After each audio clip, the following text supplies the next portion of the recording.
Before we get to the lab quiz for week 5, there are a couple more things I want to go over with you in chapter 8. And I want to revisit section 8.6 where we talked about arguments. And I looked at my notes when I did the video and realized that there was one slide I didn't include. Let's go over that now. When you have arguments that are identified by the asterisk, the first asterisk, the one in our example was asterisk number, that's treated like a tuple or a tuple, however you want to pronounce it. The second argument, it was asterisk asterisk keyword. That's treated like a dictionary. And we'll take a look at those two in more detail in chapter 10 under data structures. But both of those, I was afraid I left you with a misunderstanding, so I wanted to cover that.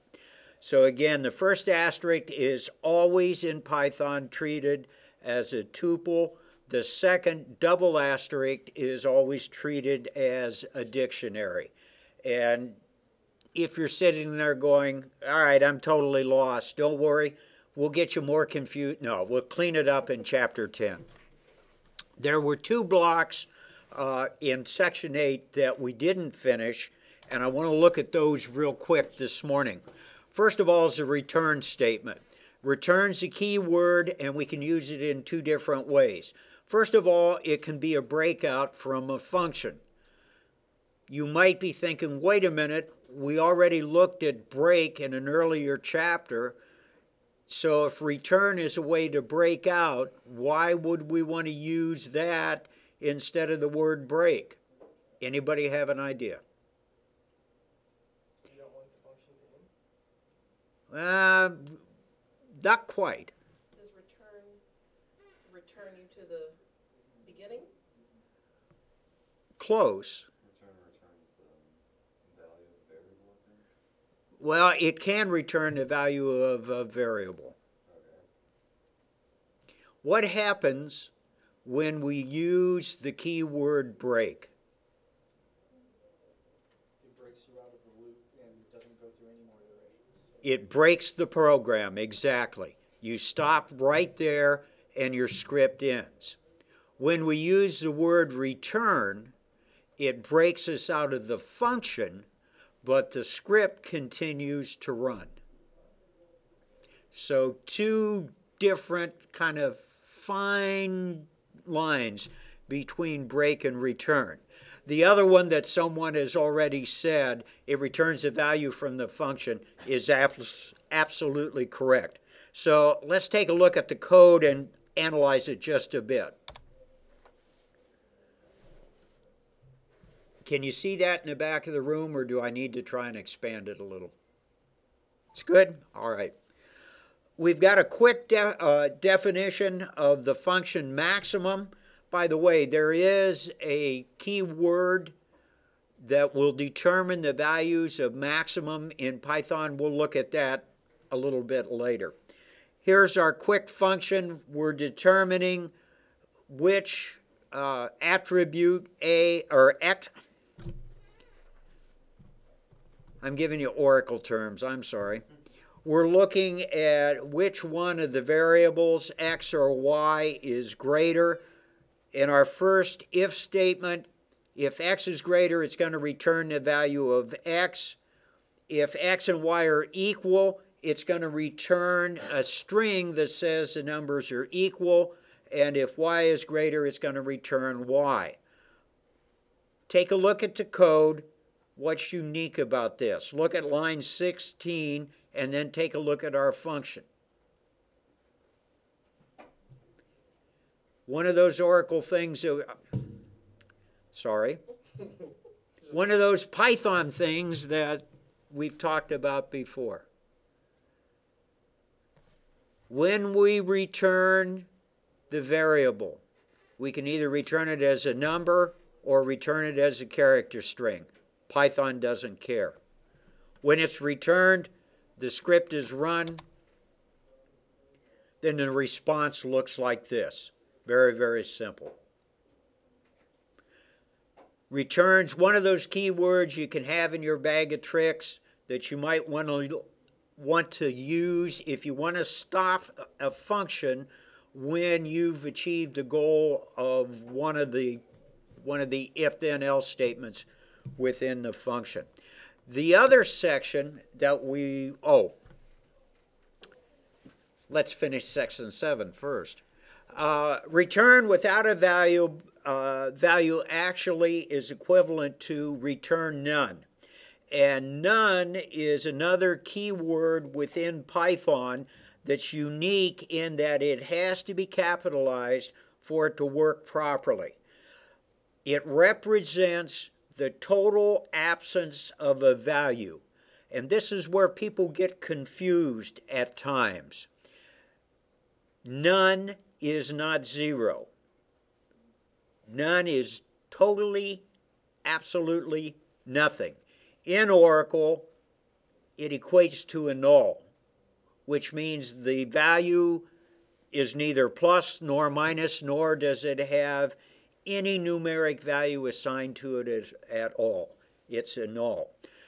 The other thing to remember is that when we're using a function, if we don't have return none in that function, it's implicitly applied anyway. So it's there. If the function does not have a value to return, it returns literally a null variable, a variable that has no value to it at all. So we'll look at nones and returns second 8 weeks a little bit more also. Now 8, and 8 gets us into documentation within your program. It allows you to document your code on the fly. It applies to modules, classes, and functions. Your normal main loop code you cannot document with the documentation string function. This isn't always a good idea. Too many times people say, I'm going to document my code internal to the code, and I'll write the data dictionary or I'll write the user guide later. It never works well. So my recommendation to you is use this documentation string process for notes to yourself on what the code is doing, what you want to do in a function, or if you're developing a function within a series of steps, document the steps that you've completed and what you need to document yet. So it requires a specific setup. And if you've looked at the book, you'll notice that that setup is a little bit unique to programming languages. The first logic line of the function, after you made the definition, has to contain the documentation that you want to use in the doc string. It starts and ends with 3 single quote marks. Go ahead and experiment. The only way you'll get it to work is with 3 single quote marks at the beginning and at the end. The first line has to start with a capital letter and end with a period. The book says dot, but they really mean a period. Normally, in Python, what you will see is that first line being sort of a definition of why this documentation string has been put into the function. The second line is always blank, and the third line forward actually contains the explanation or notes that you want. Let's say that you're putting in your notes and you go 5 lines. Well, at the end of the 5th line, then you would put in your 3 single quote marks. That documentation that you're adding can literally be infinite in length if you want it to be. But it's a good way to make notes to yourself in the code or include reasons why you may have coded a particular function or a module or a class in a particular way. Here's the example that they give. Notice we've got the 3 single quote marks at the beginning. Python or PyCharm will try and prompt you to say there's a better way to do this. Ignore them as they do it. We've got our capital letter that begins line 7 and it ends with a period. Skip line 8, that's totally blank, and then we enter our information starting on that 3rd line, or in this script, line 9.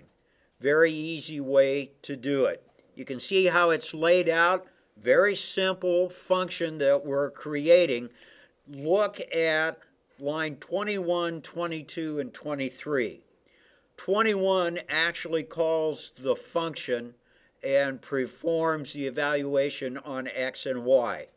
22 I added in to put a blank line so we could see the differences when we take a look at the screen printout. Line 23 actually calls the documentation statement that we have in our function. And take a look at how that's done. We use the function name, a period, and then double underbar, doc, double underbar. Look at that double underbar doc as more or less a keyword within Python. That knows in a function, a class, or a module to pull out the information that's identified as a documentation string. So it works really slick. And when you take a look at the printout, there we go. Prints the maximum of 2 numbers. The 2 values must be an integer. Now, if you don't put that print document information in your main loop, it's never going to show up. So it works very well. If you looked at the book, it also tells you that this can be done with the help function. And we'll take a look at that a little bit later also. So 2 very useful things at the end of Chapter 8 that we'll use a little bit further on into the semester. Next week, we're going to look at Chapters 9 and 10. Chapter 9, the first 4 sections are kind of a prep to get you into the last 2 on what we're actually going to be doing with modules. Chapter 10 then gets us into the data structures. I mentioned as class started that I'm not quite sure what's going to happen on Tuesday.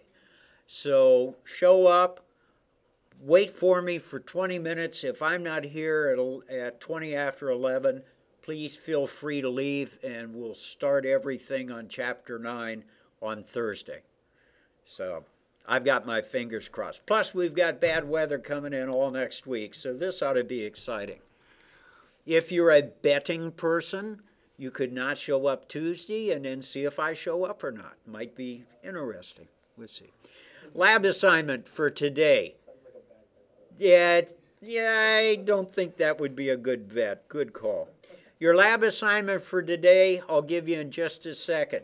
Please print it big enough so I can read it. We're starting to get into detail in our code. You more than likely will have to print the code on one page and the screen results on another page. And with that, here we go.